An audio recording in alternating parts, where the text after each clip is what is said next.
अम्बाला शहर के रामबाग मैदान में आयोजित 3 दिवसीय जिला स्तरीय गीता महोत्सव का शुभारंभ आज विधिवत हवन यज्ञ के साथ किया गया। कार्यक्रम में उपायुक्त अजय सिंह तोमर मुख्य अतिथि के रूप में शामिल हुए। इस अवसर पर एसडीएम अम्बाला शहर दर्शन कुमार, सीईओ गगनदीप, नगराधीश अभिषेक गर्ग, जिला शिक्षा अधिकारी सुधीर कालरा, डीपीआरओ धर्मेंद्र कुमार सहित अनेक गणमान्य अधिकारी मौजूद रहे। गीता महोत्सव में विभिन्न विभागों और सामाजिक संस्थाओं द्वारा 32 प्रदर्शनी स्टॉल लगाए गए हैं। प्रदर्शनी का उद्घाटन उपायुक्त अजय सिंह तोमर ने किया। उद्घाटन के बाद उपायुक्त, जिला परिषद चेयरमैन मक्खन सिंह लबाना सहित अधिकारियों ने सभी स्टॉलों का अवलोकन किया और विभागों द्वारा प्रस्तुत योजनाओं और गतिविधियों की जानकारी प्राप्त कर उनकी सराहना की। उपायुक्त ने कहा कि प्रदर्शनी में लगाए गए स्टॉलों के माध्यम से आमजन को सरकारी जन कल्याणकारी योजनाओं और नीतियों की विस्तृत जानकारी प्रदान की जा रही है, जिससे पात्र व्यक्तियों को इन योजनाओं का लाभ मिल सके। उन्होंने निर्देश दिए कि प्रदर्शनी में आने वाले प्रत्येक व्यक्ति को विभागीय अधिकारी व कर्मचारी योजनाओं की पूरी जानकारी उपलब्ध करवाएं। मुख्य अतिथि उपायुक्त अजय सिंह तोमर द्वारा मंच पर स्थापित श्रीमद् भागवत गीता के समक्ष दीप प्रज्वलित कर मंचीय कार्यक्रम की शुरुआत की गई। गीता जयंती महोत्सव के पहले दिन बड़ी संख्या में स्कूली बच्चों के साथ साथ स्थानीय नागरिकों ने भी प्रदर्शनी का अवलोकन किया और सरकार की विभिन्न योजनाओं के बारे में जानकारी प्राप्त की। उपायुक्त ने बताया कि रामबाग मैदान में 3 दिवसीय गीता जयंती महोत्सव आज से 1 दिसंबर तक चलाया जाएगा। उन्होंने कहा कि प्रदेश सरकार जिला स्तर पर गीता जयंती महोत्सव मना रही है, वहीं कुरुक्षेत्र में अंतर्राष्ट्रीय स्तर पर भव्य आयोजन किए जा रहे हैं। उन्होंने जिला वासियों से अपील की वे इस महोत्सव में बढ़ चढ़कर भाग लें और प्रदर्शनी देखने के साथ साथ ज्ञानवर्धक कार्यक्रमों का लाभ भी उठाएं। इस कार्यक्रम के दौरान उपायुक्त ने जिला रेड क्रॉस सोसाइटी की ओर से जरूरतमंद लोगों को कंबल भी वितरित किए।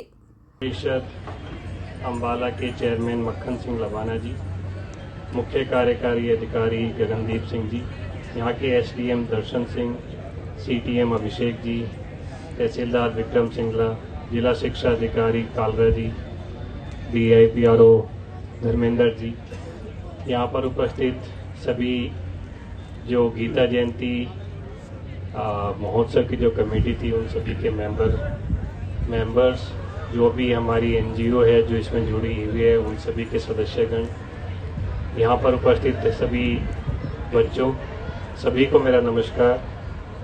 मुझे बड़ी खुशी हो रही है। आज से मुझे याद है, आज से 10 साल पहले पहली बार ये गीता जयंती महोत्सव अंतर्राष्ट्रीय लेवल पे मनाया गया था और उस समय मैं अम्बाला में ही था। तो अम्बाला में मैं उस समय एसडीएम हुआ करता था और पहली बार दिसंबर का समय था, दिसंबर 2015 में तब ये मनाई गई थी। आज 10 साल के बाद में दोबारा मुझे गीता जयंती महोत्सव अम्बाला में सम्मिलित होने का मौका मिला है। मैं तहे दिल से शुक्रगुजार हूँ। यहाँ पर सभी बच्चे हैं, सभी बच्चों को मैं यही कहना चाहूँगा कि जो गीता के जो उपदेश है बहुत प्रैक्टिकल से उपदेश है, जीवन में अपने जीवन का सार है, अपने अंदर उसकी जो शिक्षा है कि आपका जो भविष्य है, जो आपका पूरी जीवन है उसको कैसे जीना है, कभी दुविधा आए तो उसका समाधान क्या करना है। तो गीता उस चीज़ की कुंजी है। कई सारे गीता के जो उपदेश है वो बहुत रेलेवेंट भी है और आपको बहुत सहयोग भी करेंगे। मैं अपने पर्सनल एक्सपीरियंस से भी कह सकता हूँ कि जैसे एक बहुत ही सबसे ज़्यादा कॉमन है, सबसे ज़्यादा कहा जाता है कि कर्म करो फल की इच्छा ना करो, सबसे ज़्यादा कहा जाता है और इसलिए भी क्योंकि सबसे ज़्यादा ज़रूरी वही है और ख़ासकर बच्चों के लिए। कई बार बच्चे क्या करते हैं कि जी वही पढ़ेंगे जो आने वाला है, जो में भी हो सकता है कि ना स्कूल एग्जाम्स में आएगा उतना ही पढ़ना है, कुछ कई चीज़ें छोड़ देते हैं कि तो एग्जाम में नहीं आएगा तो क्यों पढ़ना है इसको। बट जस्ट आपको सिर्फ ये नहीं है कि एग्जाम पास करने के लिए पढ़ना है, आपने पढ़ना है अपने आप को इम्प्रूव करने के लिए। तो जो ये था कि कर्म करो फल की चिंता ना करो, तो जस्ट आप पढ़ाई करें या फिर अगर लेट्स से स्पोर्ट्स कर रहे हैं तो स्पोर्ट्स करें, आप अगर आप कल्चरल एक्टिविटीज में है तो वो करें। कोई भी ध्येय ये ना लगाए कि जी हाँ मैंने ये करना है तो ये चाहिए बस मुझे। आप अपने आप को इम्प्रूव करो, जो बाकी रिवॉर्ड है वो अपने आप आ जाएंगे। और यही चीज़ जब आप बड़े हो जाएंगे, प्रोफेशनल लाइफ में आएंगे, हम लोग ऑफिस जाते हैं तो हमारे लिए भी वही होता है कि हम वी वर्क हार्ड, हमने कोशिश करते रहना चाहिए, अपने आप को इम्प्रूव हम करते रहते हैं। जो रिवॉर्ड है वो अपने आप आए। परिवार को, अपने जो सगे संबंधी है उनको भी इसके बारे में बताए। हमारा ध्येय यही है कि हम गीता की जो हमारी नॉलेज है उसको हम आगे बढ़ाए, उसका जो सारांश है वो जन जन की वाणी तक पहुंचाए, ताकि हमारा जो प्रदेश है और हमारा जो देश है वो दोबारा एक वो राम राज्य की जो हमारी परिकल्पना है उसकी तरफ निरंतर हम अग्रसित होते रहे। यहाँ पर उपस्थित सभी का और इस कार्यक्रम को आयोजित करने वालों को सभी का धन्यवाद। Thank you.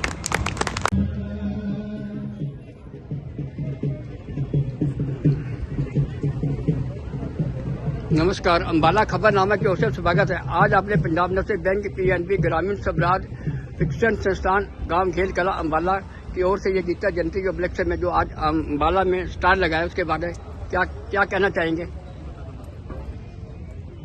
ये हमारा बड़ी खेल में हमारा ऑफिस है, पंजाब नेशनल बैंक का ट्रेनिंग इंस्टीट्यूट है। इसमें क्या है, लेडीज और जेंट्स को फ्री ऑफ कॉस्ट ट्रेनिंग कराई जाती है, जिसमें जो भी ट्रेनिंग मटेरियल होता है वो सारा ही बैंक प्रोवाइड करवाता है बच्चों को। तो ट्रेनिंग होने के बाद जैसे मान लो कोई 10 दिन की ट्रेनिंग है, कोई 15 दिन की है, कोई 30 दिन की है, कोई 35 दिन की है, कोई 38 दिन की ट्रेनिंग है, अलग अलग तरह के कोर्सेज हैं। उसके बाद बच्चों का एक पेपर होता है। पेपर होने के बाद बच्चों को गवर्नमेंट अथोराइज्ड सर्टिफिकेट दिया जाता है। उस सर्टिफिकेट के बेस पे अगर तो बच्चों ने अपना काम स्टार्ट करना है तो उनको लोन भी प्रोवाइड कराया जाता है। ट्रेनिंग भी अलग अलग तरह की है, जैसे ब्यूटी पार्लर की ट्रेनिंग है, ये हमारे जूट के प्रोडक्ट्स बने हुए हैं, जूट की अलग ट्रेनिंग है, ये आर्टिफिशियल ज्वेलरी के, ये भी स्टूडेंट्स नहीं बनाए हुए हैं, ये भी ट्रेनिंग है। ये 10 से 15 दिन की ट्रेनिंग है, ये भी 10 से 15 दिन की ट्रेनिंग है। कंप्यूटर कोर्स है, अच्छा वो 38 दिन का है। अभी फिलहाल हमारा मंडे को ब्यूटी पार्लर का बैच स्टार्ट होने वाला है, वो हमारा 35 दिन की ट्रेनिंग है। सेम वही प्रोसेस है इसमें। 35 दिन की ट्रेनिंग के बाद बच्चों को एक पेपर होएगा, पेपर होने के बाद उनको गवर्नमेंट अथोराइज सर्टिफिकेट दिया जाएगा। उस सर्टिफिकेट के बेस पे वो अपना काम स्टार्ट कर सकते हैं और सेल्फ डिपेंडेंट भी हो सकते हैं बच्चे। धन्यवाद।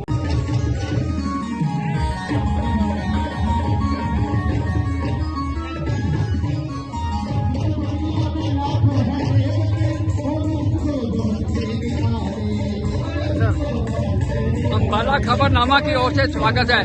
आज आपने जो स्टार लगाया हुआ है रामबाग अम्बाला सिटी में गीता जयंती के उपलक्ष्य में, इसके बारे में क्या कहना चाहेंगे आप? हम डिस्ट्रिक्ट इंडस्ट्रियल सेंटर की तरफ से हैं सर। हमारी तरफ से स्कीम चलाई जाती है, PMGT और PFFP स्कीम चलाई जाती है। इसमें किसी को भी अपना उद्योग लगाना है, जो छोटे स्केल पे उद्योग लगाना चाहते हैं, उनके लिए सब्सिडी की व्यवस्था की गई है डिपार्टमेंट की तरफ से। कोई भी इंटरेस्टेड जो है, हम सभी को अपने नॉलेज प्रोवाइड कर रहे हैं। कोई भी आके यहाँ पे हमसे पूछ सकता है। ये इस तरह की स्कीम है सर। ये PFME स्कीम है। कोई भी खाने पीने के आइटम बनाना चाहता है, कोई मैन्युफैक्चरिंग करता है, उसके लिए सरकार एक स्कीम प्रोवाइड करती है, PFME स्कीम है उसका नाम। और इसमें 35% तक की सब्सिडी भी प्रोवाइड की जाती है।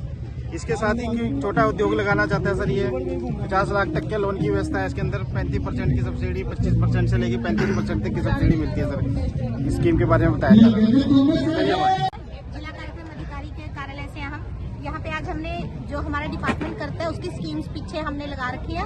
और हमारे जो आंगनवाड़ी केंद्र हैं, जो उसमें जो प्ले स्कूल है, प्ले स्कूल का सारा मटेरियल सर यहाँ पे हमने डिस्प्ले कर रखा है कि प्ले स्कूल में क्या क्या होता है। हमारी आंगनवाड़ी केंद्र कई प्ले स्कूल में कन्वर्ट हो चुके हैं ना, तो वहाँ क्या क्या काम कराते हैं, वहाँ क्या क्या सिलेबस है, उसका हमने यहाँ पे डेमो कर रखा है। और ये पौष्टिक रेसिपीज है, मोटे अनाज से बनी हुई, क्योंकि जो हम नॉर्मल खाना खाते हैं उसके अलावा भी अन्य अनाज होते हैं, जैसे रागी हो गए, बाजरा, ज्वार, इन सब से और भी पौष्टिक रेसिपीज बन सकते हैं। उसको हमने डिस्प्ले किया हुआ है ताकि लोग अपने भोजन में बदलाव लाएं और अन्य मोटे अनाजों को भी अपने भोजन में शामिल करें। तो ये सब हमने अपने डिपार्टमेंट का डिस्प्ले किया हुआ है। पीछे हमारी स्कीम्स लगी हुई हैं। इसीलिए इसको कार्डियक पल्मोनरी रिसेसिटेशन कहते हैं, हार्ट लंग रिवाइवल। ठीक है, तो जब भी जिंदगी में कोई व्यक्ति मिले और इसका सिर की पोजीशन ऐसे रखें ताकि इस नॉस्ट्रल से ऑक्सीजन जाती रहे। अगर व्यक्ति सांस लेना शुरू कर दे, उसको एम्बुलेंस में कैसे डालना है, बहुत बड़ी बात है। आपको अगर इसको सांस आने लग जाए, ब्रीदिंग शुरू हो जाए, आंखें खुलनी शुरू हो जाए, व्यक्ति को सदा लेटरल पोजीशन में ट्रांसफर करते हैं। सिर ऊपर, मुंह नीचे, अगर कोई ब्लीडिंग है, कोई थूक है, दोबारा अंदर ना चली जाए। It should not go inside, ताकि वो बाहर निकल जाए और व्यक्ति लेटरल पोजीशन में मैक्सिमम ऑक्सीजन ले सकता है। दैट्स वाई कोविड में भी लोग कहते थे आप साइड लेकर लेटिए, एक हाथ इसके चीख पर, टांग इसका राइट एंगल पर, आपको इस तरह इसको एम्बुलेंस में हेड आगे, लेग्स पीछे करके एम्बुलेंस में लोड करें। ये टेक्निक जरूर करनी है।